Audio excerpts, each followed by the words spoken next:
Hi guys! Welcome to the vlog, Advice for Today's. Mahalin natin ang ating kapwa. So kung isa kang mabuting tao, ipakita po natin ang pagiging mabuting tao sa ating kapwa. Mahalin natin sila ng buong puso't kaluluwa natin, ng buong lakas natin. Kasi ang pagtulong natin sa ating kapwa ay nagpapakita to sa atin ng kabutihang loob o kabutihang tao sa mata ng ating Diyos Ama.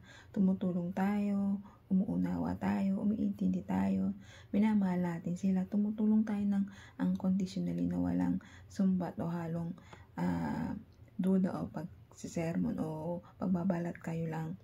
Gawin natin ang pagmamahal natin sa kapwa ng buong puso at kaluluwa natin ng unconditionally na walang, kahit tumulong tayo nang walang kapalit na walang ibabalik sa atin. Mas maganda yung nagbibigay tayo kaysa tayo yung nagbibigay. Kasi malaking kalugod-lugod yan sa ating mata ng Diyos Ama. Nagiging masaya siya, natutuwa siya sa ginagawa nating kabutihan na pagtulong o pagmamahal natin sa ating kapwa-tao.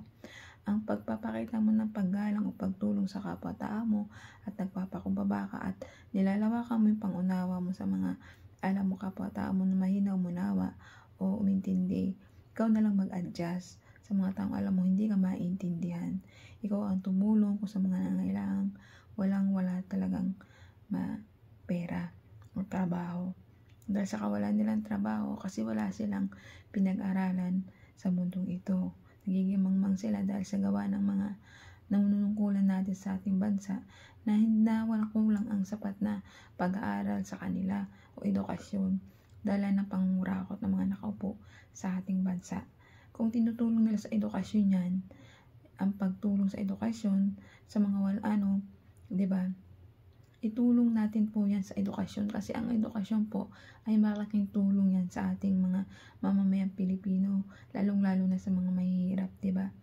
Bakit po hindi tayo mag-open sa mga kolehiyo para makatapos sila at makabigyan sila ng magandang kinabukasan?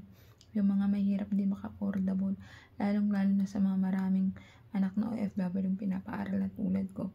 Bakit hindi po tayo magbukas, mag-alok sa mga OFW, kung minsan kasi marami sila, wag lang isa, dalawa, o malubusin na natin. Bigyan natin sila ng, para makaginhawa sila sa buhay, hindi sila mabigatan. Bigyan natin sila ng 2 anak paaralin sa kolehiyo, kung marami sila pinapaaral.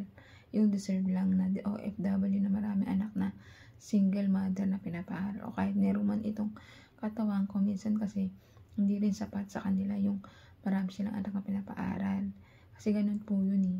Ramdam ko po yun na marami kang anak na pinapaaral sa kolehiyo na halos wala ka ng mapangtustos o pagbigay na pag Christmas o sa birthday nila kasi nga halos sapat lang ang halang sumusobra. Kumbaga parang tapat lang ang kanilang sahod.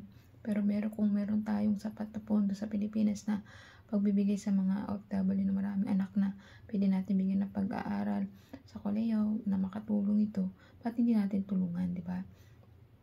Kaya ganun po yun, mahalin natin ating kapwa-tao ng buong puso't kaluluwa. Tumulong tayo, huwag po tayong maging makasarili.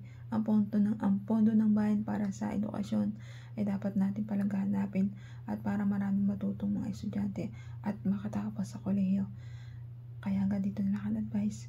Ingat po tayong lahat and God bless.